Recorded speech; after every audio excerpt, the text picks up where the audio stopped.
Assalamualaikum warahmatullahi wabarakatuh. Halo teman-teman, gimana kabarnya? Semoga selalu sehat ya dimanapun teman-teman berada. Ya, kita ketemu lagi di video kali ini teman-teman, semoga gak bosen. Di video kali ini aku pengen lebih santai aja sih teman-teman, karena aku pengen sharing-sharing aja. Mungkin di antara teman-teman ada yang sedang cari referensi tempat kuliah ya, yang bisa menyediakan kelas karyawan. Nah, aku pengen sharing-sharing pengalamanku di kelas karyawan STISP Yogyakarta. Jadi teman-teman bisa masukin ke daftar list teman-teman ya. Oke, langsung aja ya teman-teman, tanpa panjang lebar ya. Kita ke Afdol kalau nggak perkenalan tentang kampus STISBI gitu ya. Jadi STISBI itu kepanjangannya apa sih? Kalau STIE mungkin teman-teman sudah pernah dengar ya, STIE itu adalah Sekolah Tinggi Ilmu Ekonomi. Sedangkan kalau SBI itu apa? Yaitu Solusi Bisnis Indonesia. Jadi kalau dari namanya pun sudah terlihatan ya mengenai perbisnisan ya. Terus untuk alamatnya sendiri di kampus STISBI Yogyakarta itu ada di Jalan Pajajaran Ring Road Utara nomor 17, Condong Catur, Depok, Sleman, Yogyakarta. Jadi mungkin bagi teman-teman yang kok asing sih daerahnya, itu bisa langsung aja cek di Gmaps karena udah ada di situ. Jadi nanti teman-teman bisa cek sendiri jaraknya berapa, daerahnya sebelah mana gitu. Terus karena kampusnya itu ada di pinggir ring road, menurutku itu mudah untuk dicari kalau teman-teman mau cek secara offline. Dan nggak perlu bingung karena kampus STISP Yogyakarta itu sudah terakreditasi B. Jadi teman-teman kalau mau cari kampus yang menyediakan kelas karyawan, itu kelas pagi juga ada dan terakreditasi B, itu udah ada di STISP Yogyakarta. Kemudian saya juga kasih websitenya teman-teman. Ini nanti saya masukin di description box, jadi teman-teman bisa cek kalau memang pengen tahu lebih lanjut. Di sini lengkap banget websitenya, jadi bisa cek. Dan juga ada pendaftaran, informasi pendaftaran mahasiswa baru gitu ya. Untuk sekilas aja mungkin buat gambaran teman-teman yang pengen tahu di STISP itu menyediakan kelas apa aja. Itu untuk prodinya di STISP itu ada dua, yaitu ada akuntansi dan manajemen ya. Di bagi anak-anak akuntansi atau anak-anak manajemen nih yang sedang mungkin saat ini sudah bekerja dan pengen lanjut kuliah, bisa masukin ya. Terus untuk kelasnya sendiri pun tenang, ada kelas karyawan. Yaitu kalau saya sendiri itu kelas karyawan itu dari jam 5 sampai jam 9 kurang 15. Kurang lebih ya, jam segitu. Terus ada kelas pagi juga.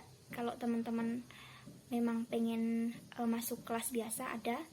Kemudian ada kelas khusus atau kelas eksekutif, itu dia berupa kelas Sabtu Minggu gitu. Kemudian ada eksekutif digital sama Sabtu Minggu tapi dia basisnya online gitu ya teman-teman. Untuk lebih lanjut atau lebih lengkapnya teman-teman bisa cek di websitenya, jangan lupa. Nah teman-teman, itu ya mungkin sekilas perkenalan kampus STISPI. Kan nggak mungkin kalau teman-teman kepo pengen daftar tapi ternyata nggak tahu secara sekilasnya STISPI itu seperti apa, kan lucu ya. Jadi kayak gitu mungkin teman-teman bisa nih mulai ada gambaran sedikit gitu.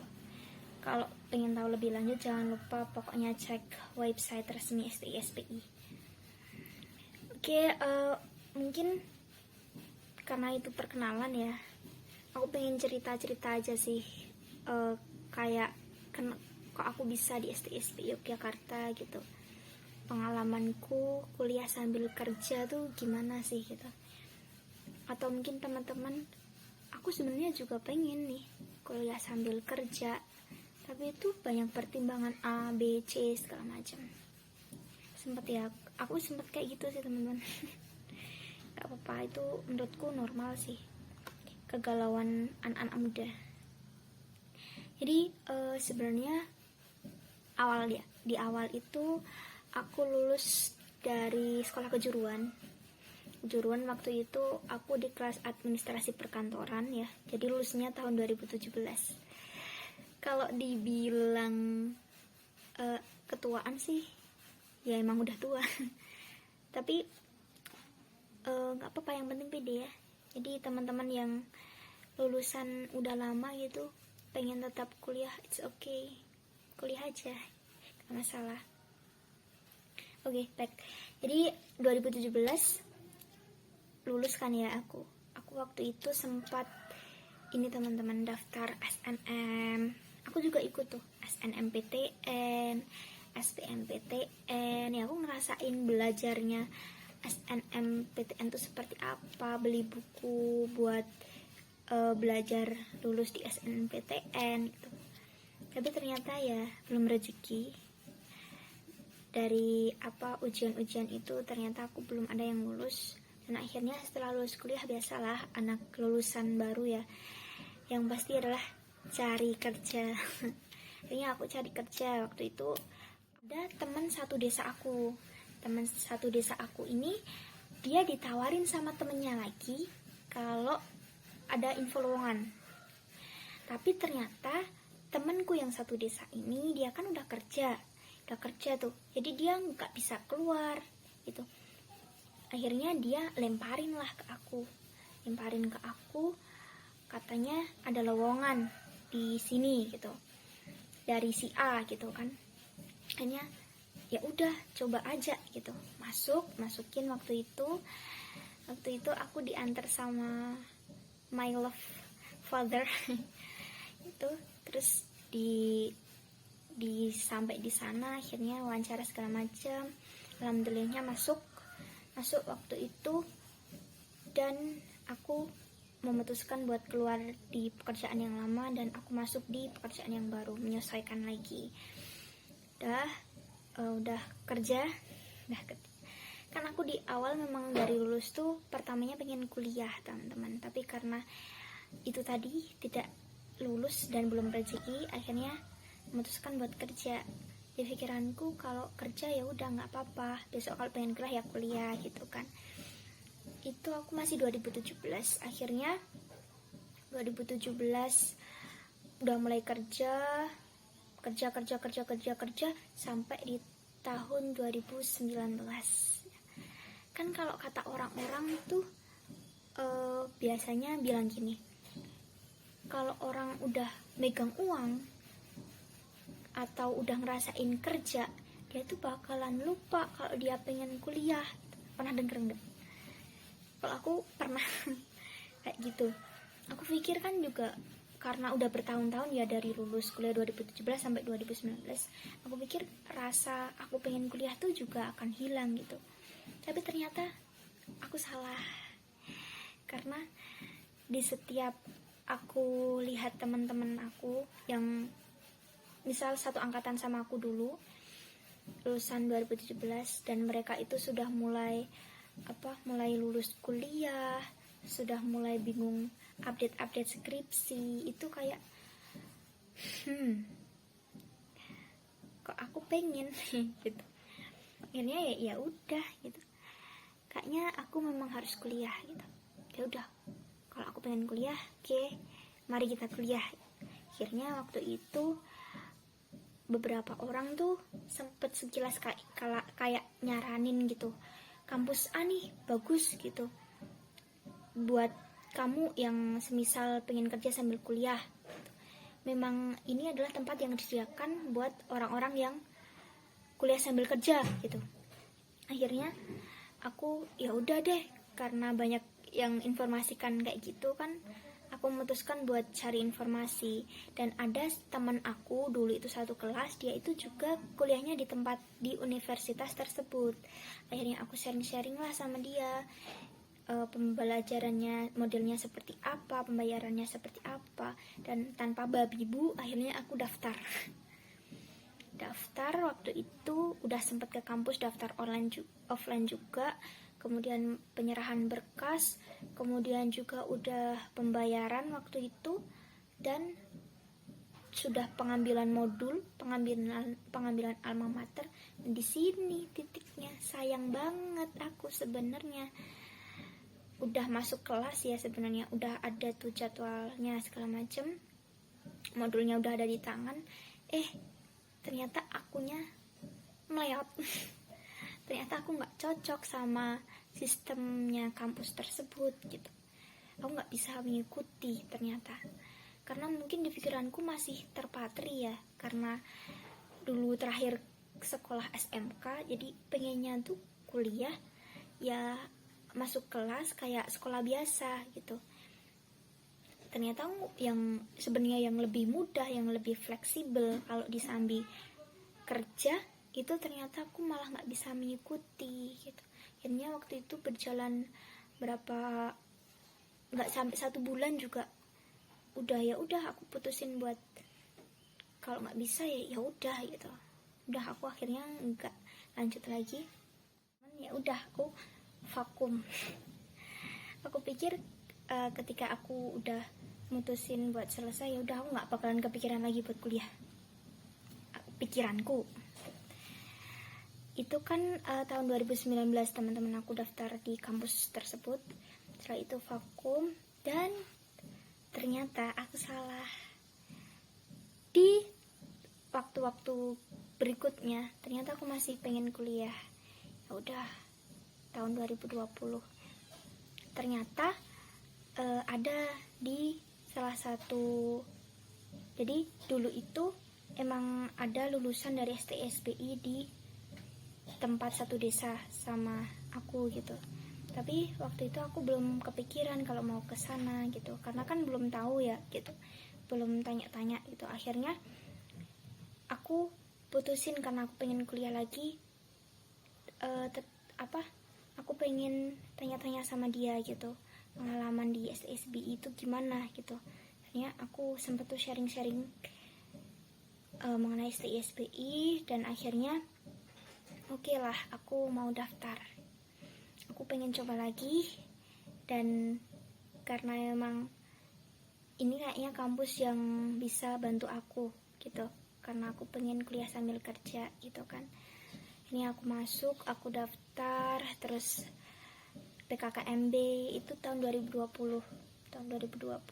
kemarin masuk daftar, dan dibuatkan grup. Waktu itu kan angkatan 2020 angkatan corona covid ya teman-teman, jadi online. Online ya nggak apa-apa sih, walaupun belum offline, tapi paling nggak aku tahu teman-teman satu kelas aku tuh siapa gitu. Terus pembelajarannya ya aku masuk gitu, aku bisa ketemu sama teman-teman, ketemu sama dosen gitu. Dan lambat laun menurutku aku enjoy gitu, dan sekarang alhamdulillahnya aku udah semester 4. Doain teman-teman semoga lancar terus ya. Oh ya teman-teman, aku di STI/SBI Yogyakarta itu ambil prodi manajemen kelas karyawan. Dan biar lebih afdol mungkin bagi teman-teman yang aku juga sebenarnya pengen kuliah tapi aku kerja, nanti takutnya tugasnya gimana dong, nanti jam kerjanya nanti kalau tabrakan gimana dong, pembagian biayanya gimana gitu. Emang aku dulu gini teman-teman, aku dulu juga sempat bingung sebelum memutuskan buat daftar. Itu semua muncul A, B, C, D, E, A, kayak aku lanjut nggak ya gitu. ya nggak apa-apa. Terus akhirnya kalau di STI/SBI Yogyakarta, kenapa aku di STI/SBI Yogyakarta? Karena gini teman-teman, SPP di STI/SBI Yogyakarta bagi kita ya mungkin ya nggak kita sih ya gimana, maksudnya yang para pekerja gitu, yang kerja sambil kuliah gitu kan, hasil kerjanya harus dibagi-bagi kayak untuk A, untuk B, untuk C. Apalagi kalau kuliah ada dana untuk kuliah gitu kan. Jadi mungkin ini dana ini, pembagian ini termasuk menjadi pertimbangan yang agak berat ya, mungkin karena seharusnya uang ini tuh bisa aku buat nabung gitu, buat bisa nambah tabungan, tapi karena kuliah ya harus digeser buat jadi dana kuliah misalnya kayak gitu.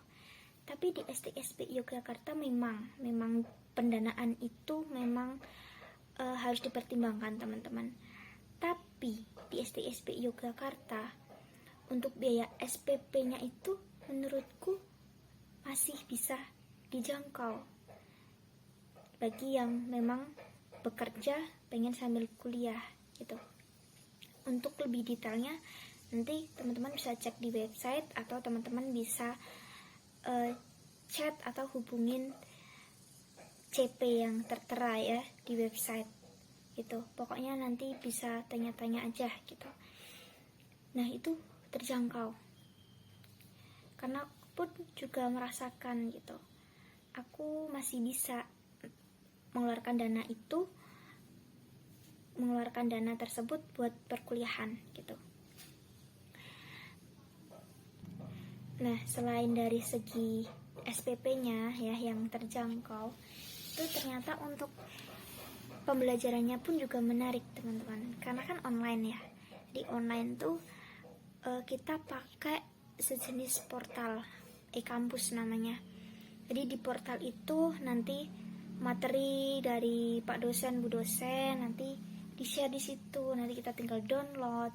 Kemudian absensi juga ada di portal, diskusi ada di portal, tugas-tugas kita upload segala macam ada di portal. Jadi itu mudah itu. Kalau kita bayangannya ribet banget, tapi sebenarnya ketika kita terjun tuh di sistemnya itu mudah gitu.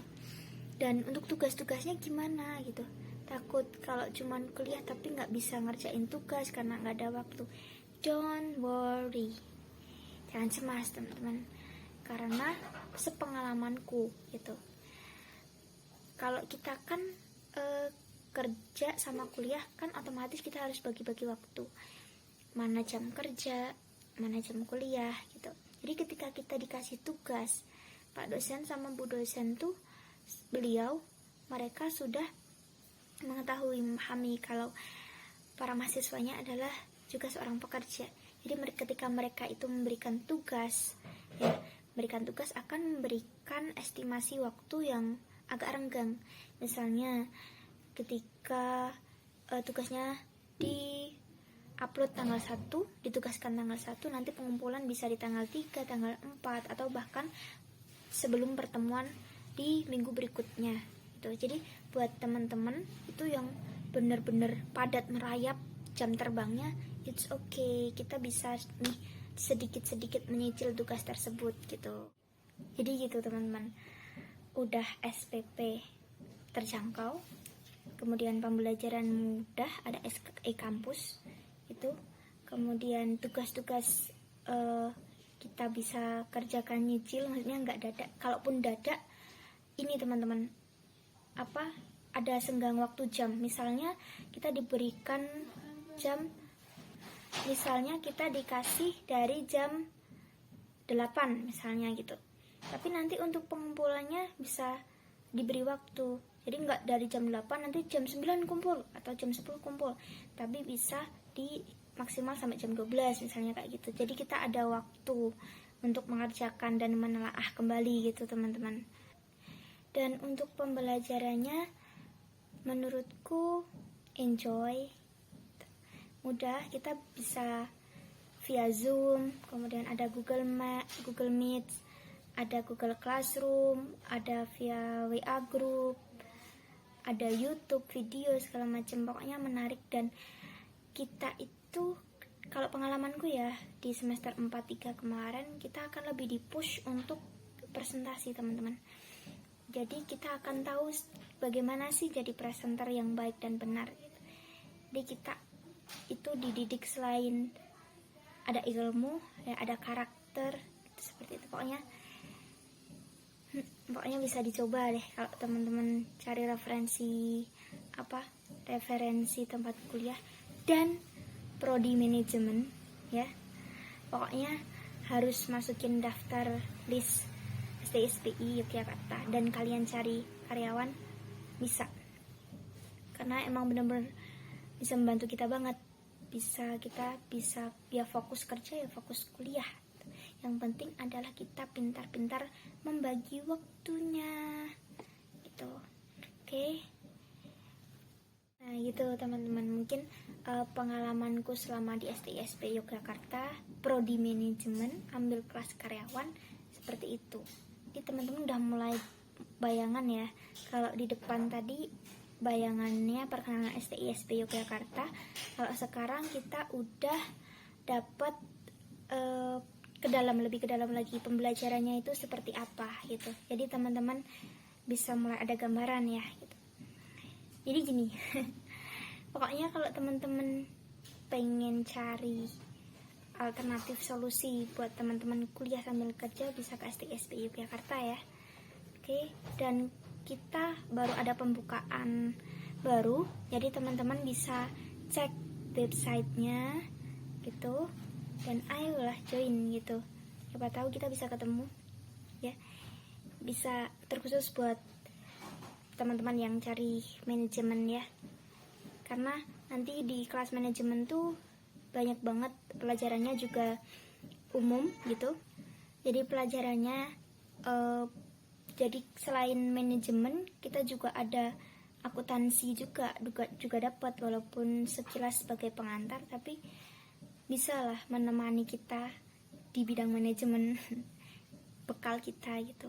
Kemudian ada juga tentang teknologi, tentang ilmu digital gitu, pokoknya lengkap sih teman-teman. Jadi bisa join banget di STISB Yogyakarta. Oke, jangan lupa cek untuk pendaftarannya dan pastikan juga mau masuk kelas apa gitu. Dah, itu ya teman-teman, semoga sharing-sharing kali ini bisa memberikan informasi tambahan bagi teman-teman yang bingung gitu, bingung mau kerja tapi kuliah masih ragu-ragu. It's okay, gak apa-apa gitu. Yang penting adalah kita mantap, pintar membagi waktu gitu. Kalau semisal memang ada tugas ya kita tetap harus mengumpulkan, jangan kok nggak ngumpulin gitu, karena itu sama aja kayak kita menabung nilai buruk ke depannya gitu ya. Jadi sekian teman-teman, mungkin udah panjang kali lebar, nanti teman-teman takutnya jenuh. Saya akhiri ya teman-teman, terima kasih sudah mendengarkan dan semoga bermanfaat untuk kita semua. Wassalamualaikum warahmatullahi wabarakatuh. Have a nice day.